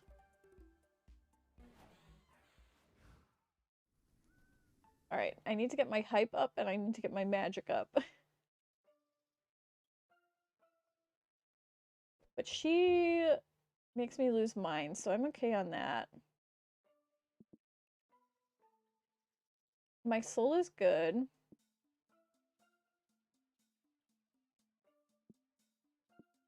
We're going to the caves. Hope nothing goes weird. Of course. Car breaks down again. You're driving, you pass a familiar computer. Yes, Calculister! Walking around this strange device in his hands. Hey, Calculister, what you got there? Some kind of high-tech football? Hello, friend Scott. This is actually a device I invented to detect weak spots in the edge of our dimensions where we might cross into others. Friend Joy has alluded to me that there are other pocket dimensions clinging to the edge of our own, places which defy all science and logic. Those realms are sure impossible, but I have found one. I think of the strange plants are likely growing there. I wish I could study them. Well, then today's your lucky day, Cal. We're following this map to a magical pocket dimension right now. Error. Holy shit. What? Do you want to come with us, bro? You can do your science while we go on an adventure. If you have a map to the dimension, I would be foolish not to accept your offer. But I must ask, will this be a safe adventure? Ah, sure, totally. We got Glitch in charge of safety, and they know all about safety rules of interdimensional travel, don't you, boo? You absolutely do not, but you better put Cal at ease and pretend you do. You decide to tell him, aka make up, the #1 rule of interdimensional travel, which is...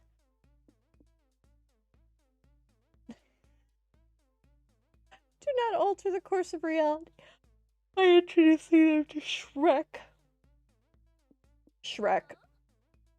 Wait, really? I knew Shrek was one of the greatest films ever made, but that big of an interdimensional deal? Yes, Shrek plays a surprisingly large role in the course of history and social norms. For example, did you know that our timeline wasn't even meant to have a Shrek franchise? No way, I can't imagine life without Shrek. And yet, such a life, it was almost our destiny until an interdimensional traveler brought a copy of Shrek 2 into our realm. This threw the monster realm into a frenzy, and die-hard Shrek fans worked tirelessly to reverse engineer what the original Shrek must have been about. At first, it was a beautiful collective effort to capture the magic of the original film. But the taste of success was addictive.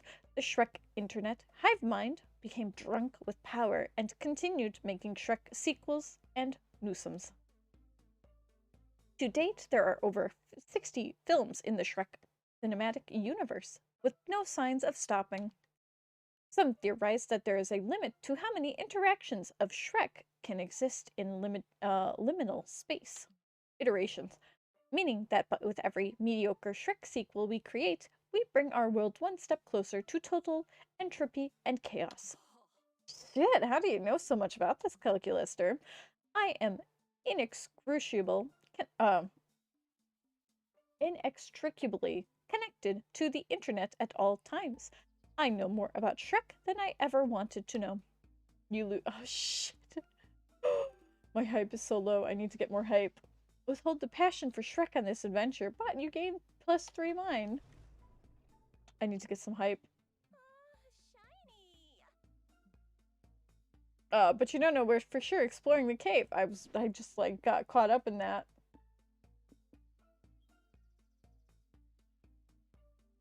I'm gonna go spelunking, we're gonna try. So we're just visiting a random cave? Why? You guys know I don't have to stop at everything to see on the road, right? Cheer up, Polly. Everything in the cave will be fun. It'll be fun finding new smells and tight spaces to get stuck in. You meet a strange old man at the cave's entrance. Beware venturing too deep in the cave if you value your lives. Ooh, this just got interesting. What's in the caves? Curses? Serial killers? Cursed serial killers?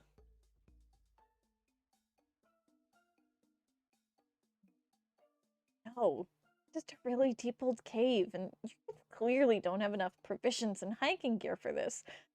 Always spelunk responsibly. So all that awaits us in there is a lot of walking? Pass. Since you're here, old man, do you know a good place to get a drink after ditching this boring cave? We can't ditch the cave yet. Don't you want to explore it and see where it leads? Such a cool mystery. How's that a mystery? It's a cave. It'll just lead to another cave or a dead end. You know where it probably won't lead? A bar. Which is all I care about at the finding right now. You said probably, which means there's still a chance of finding a bar in the cave, and that's a chance we should take. It's like Coach always says. Remember, kids, every 3-pointer not taken, and another night you spend crying into a bowl of cereal wondering where it all went wrong. Coach said that? Is he okay? Who cares? We can worry about Coach after we've explored this cave. Fine, I'll do it. Just tell me how long this will take so I can plan my boredom accordingly.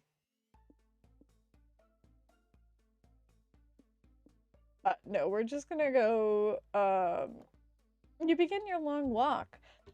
Polly stubbornly refuses to enjoy herself, but you're sure she'll cave in eventually. Get it? Like cave, as in things you're right now. But it's also an idiom for agreeing to something. God, I'm hilarious. Wow, bro, this cave is amazing. Check out that rock that looks like a butt. I've seen thicker butt-shaped rocks in my day. Look, there's a funny rat. He's doing a little twitchy dance. He's got some cute foam coming out of his mouth. Monster road trip.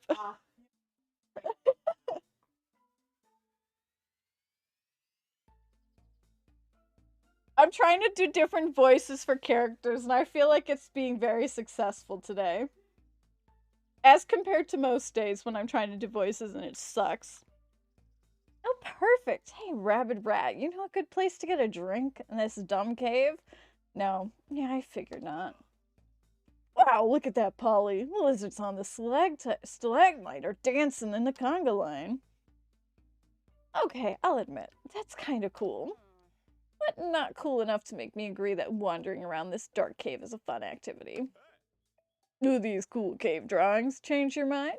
It's a bunch of stick figure monsters hunting a woolly mammoth. I bet they're hundreds of years old. Monster society was so different back then, I bet.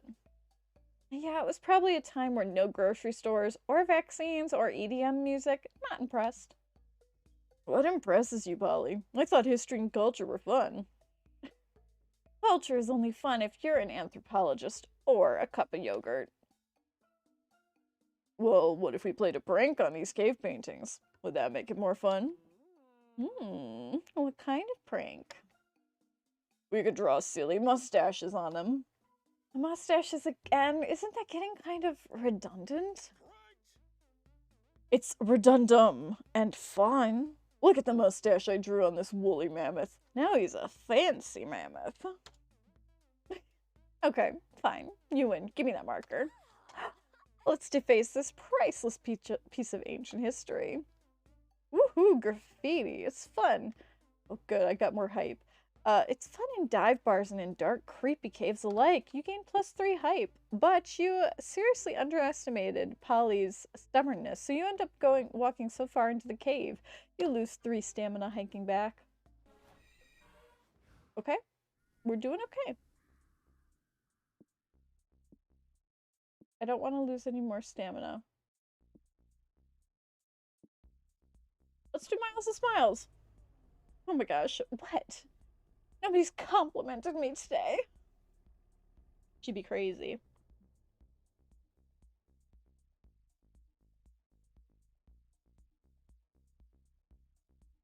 We're lured into a dealership. Mesmerized by the inflatable air dancers and bombastic signs full of exclamation points, such as, buy today! You don't even know why you're here. You don't need a new car. But such is the power of eye-catching marketing. Oh my gosh, I love them. Since you're here, you could go and do your usual weird shenanigans. Why not? What's it gonna be, Glitch?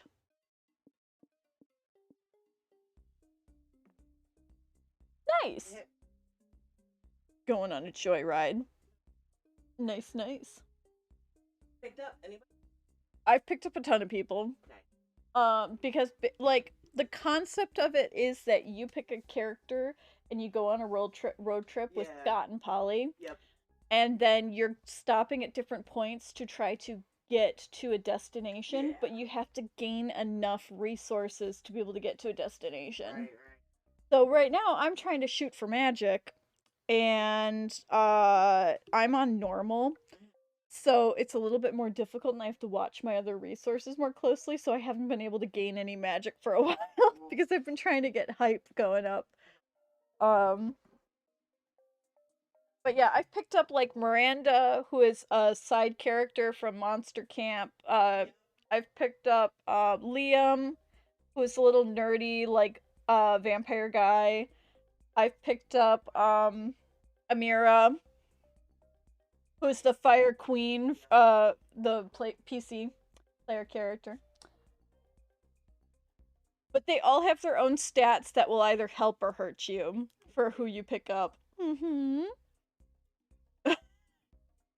very suddenly want down.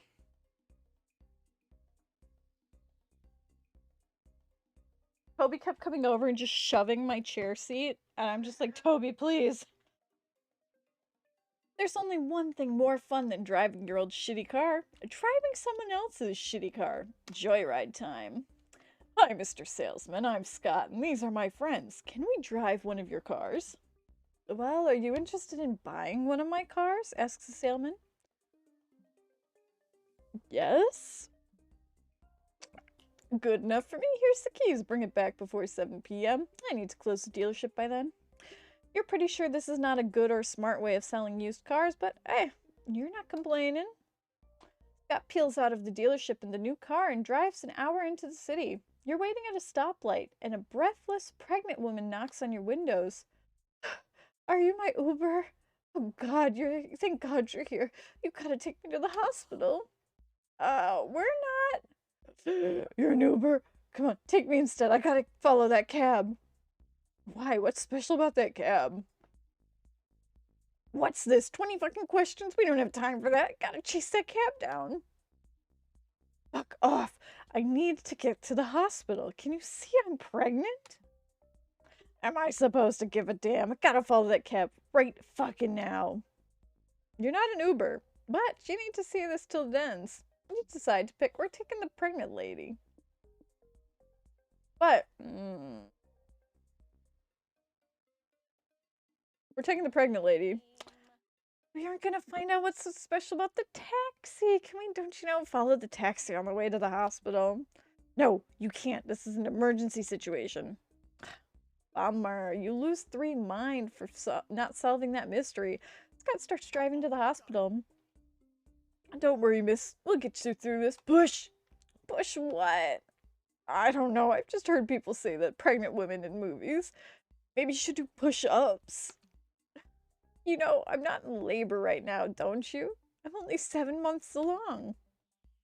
Oh, sorry, that's awkward. Well, I figured since you're going to the hospital.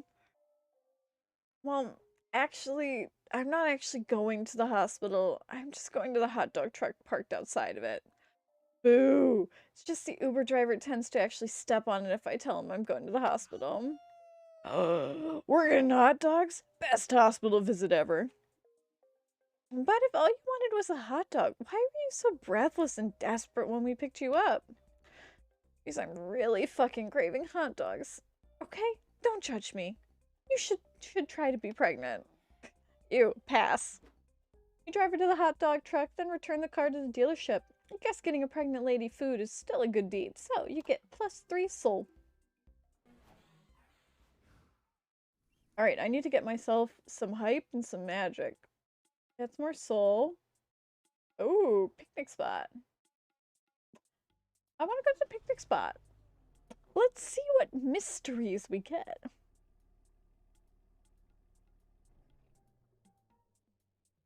The sun is shining, the birds are singing, and the ants are eagerly anticipating eating your scraps. Perfect day for a picnic. Oh, they're so cute. You've got your picnic basket and your checkered blanket. All that remains is deciding what to do now, and you're here. We're gonna have a nice picnic. You've got the picnic basket of food. You've got a nice day. You've got the friends to enjoy it with. You just need to decide where to spread your checkered blanket.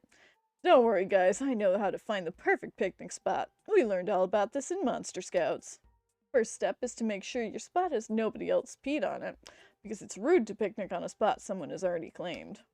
Perfect picnic is also best to enjoy with 3 to 6 friends. Good thing we're somewhere in that number. Let's look for a place on the high hill and get some good air. I'll lick my finger to test the wind when we walk. I've seen people do it in movies. Whatever you say, bud. I'm just following you around until you find a place we can sit. You indulge Scott in his picnic spot hunting antics. He finally finds a patch of grass he deems suitable, and you dig into sandwiches and potato salad. Oh no, I forgot the most important step of finding a picnic spot. Bear-proofing the surrounding area.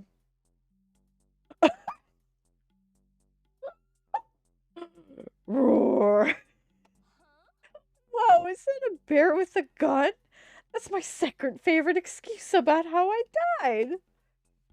Oh no, this bear isn't stealing the picnic, it's robbing the picnic. This is a stick up.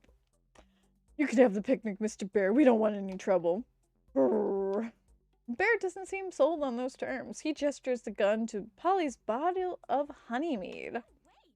What, you want to steal my booze too? No way, Winnie the Pooh. Winnie the Party Pooper? Over Glitch's dead body? You're not willing to die for me and intercede and save the day before the bear lights you up. There's nutrition, not nature. Try to learn the terms. We're doing empathy because the taxi license seems dumb. Using your powers of empathy, you appeal to the bear's emotional turmoil. You tell him that if that you get it, you really do. He may want this picnic, but he doesn't need it. These sandwiches and sodas won't bury his inner pain. But you can give this bear what he really needs, a bear hug. The bear remembers being a runt to the family, neglected by his emotionally distant bear dad for being scrawny and weak. He reflects in trying and failing to find jobs. Nobody's hiring bears these days. He's struggling to make ends meet.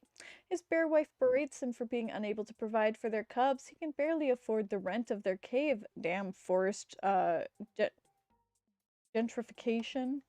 He wanders the forest after a particularly nasty marital dispute. He was hungry, frustrated, filled with rage in an unfair world.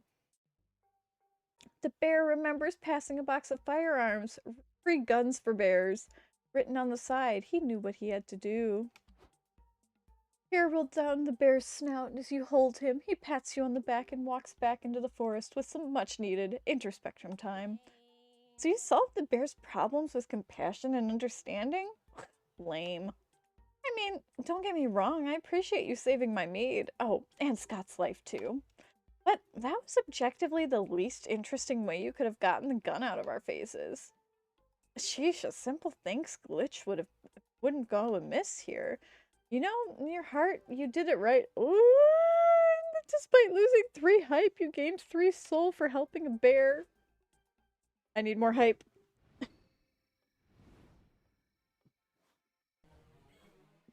I may have to take a chance. I need some hype.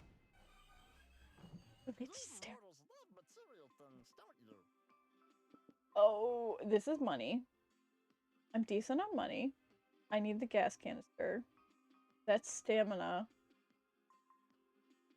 That would be mine. Money it is. I need something that's hype.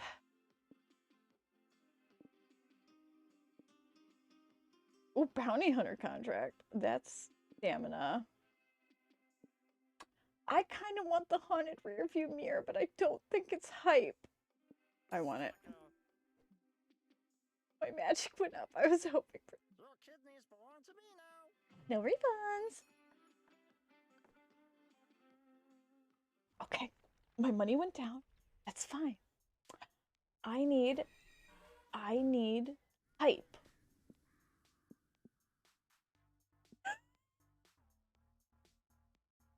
I need hype. I'm so terrified.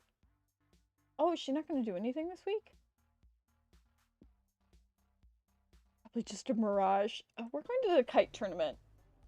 Holly, I'm kind of bored.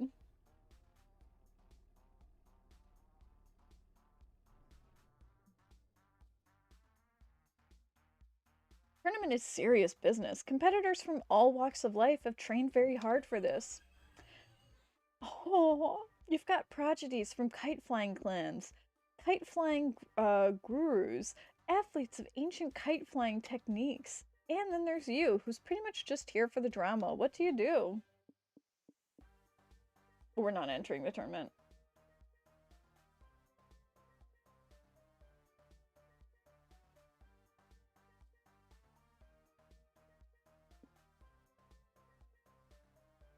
I have a little bit of money.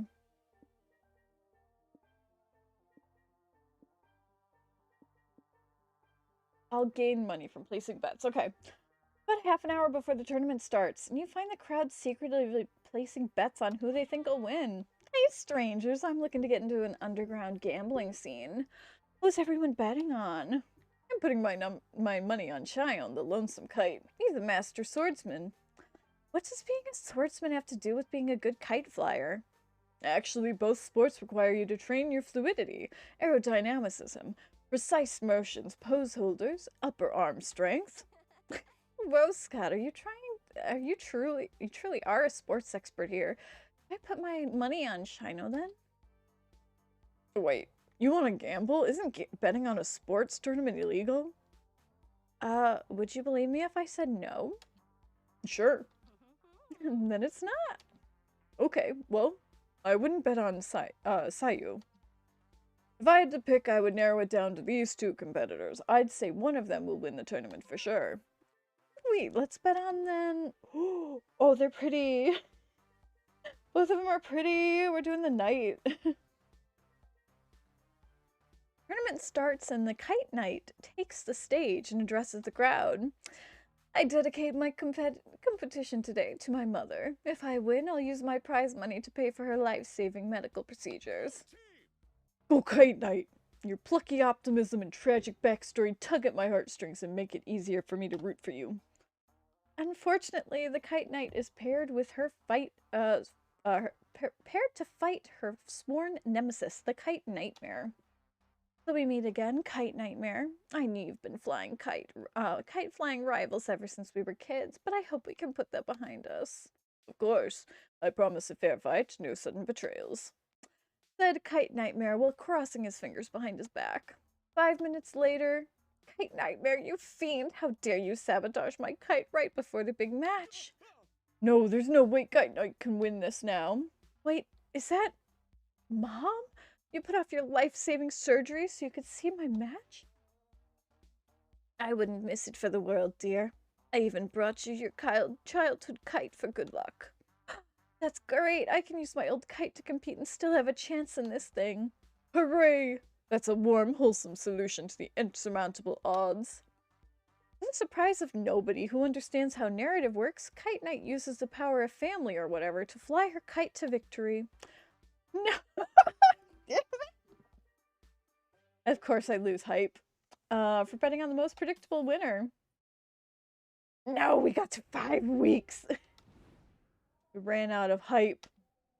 While you're sitting on the side of the road dying of boredom, the party bus slows down next to you. They offer to rescue. Yes, you're about to go on. But then they measure you and your ruler and you must be this fun to ride. And unfortunately, you come up short. Dang.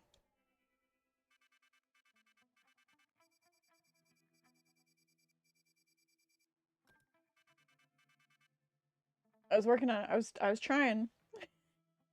So many tokens now. Let's go see what I can get with the tokens. I did get some achievements though. Hey player, it's me, Meta Shopkeeper. This is your first time in my little shop, huh? Don't worry, I'll explain how it works. You can test your luck with the great glamorous gotcha. Unique way of getting, it doesn't accept money, it accepts rank tokens. I have a lot of them. You earn them by playing Monster Roadtrip, and you get even more with you encounter new content you've never seen before. A great glorious gotcha will shower you with lots of cool gallery content. And isn't it fun when gotcha machines don't ask you to spend actual money? Oh, on top of that, if you've already played Monster Camp Road Trip before, you'll get some prank tokens retroactively for what you already achieved. So what are you waiting for? Let the gotcha roll.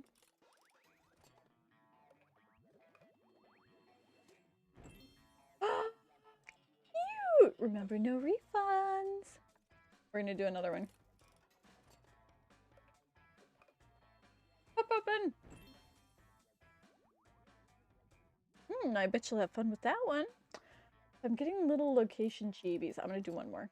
And then I'll probably be done for tonight. May the great glorious gotcha bring you many riches. Be careful out there. Alright, we're going to the studio. So I had that one last time. Yep, I knew that one was gonna pop up. Those have been my 2 endings so far.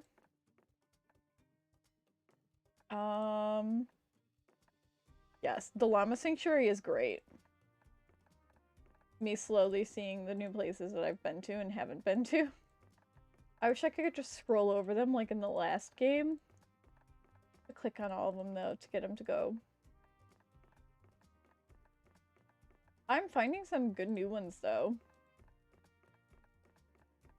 Not all of these, oops, are from this round. Because they just finished putting in these settings.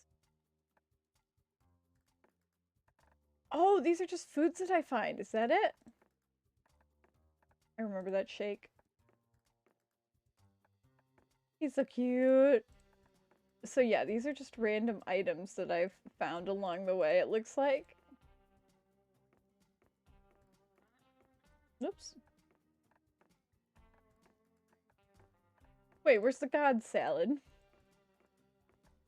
I would expect the God salad to be there. Oh, love. Gosh. That one was good.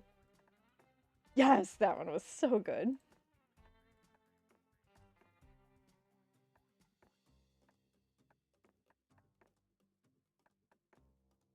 Oh my goodness. I am honestly very excited to play this with some friends in the future. Oh, it's gonna make me click on everybody. I'm not clicking on everybody. I'm just gonna scroll through them real quick. Yes, the babies! I love all of them. They're so beautiful. Oops. I skipped some. Here we go. The bear. The weird Damien. There's the God salad. They're an actual character. I love it. What are you? Trinkets. Oh, those are the ones I trade. Okay. I've traded before though.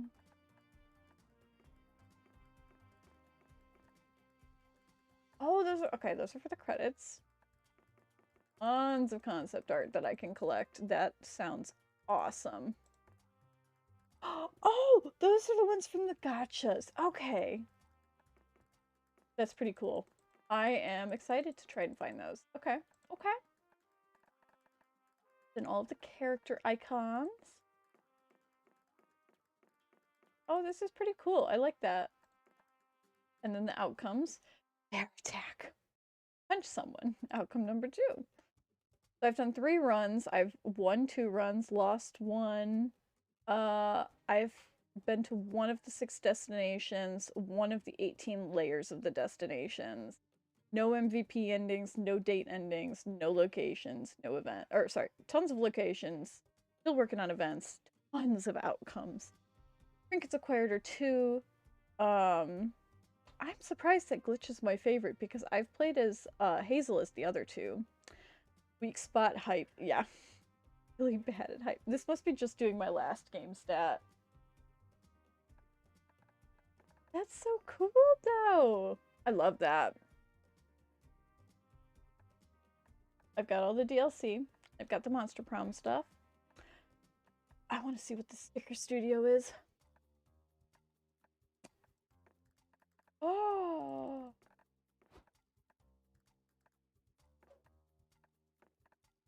Oh, that is so cool. Like it's, oh.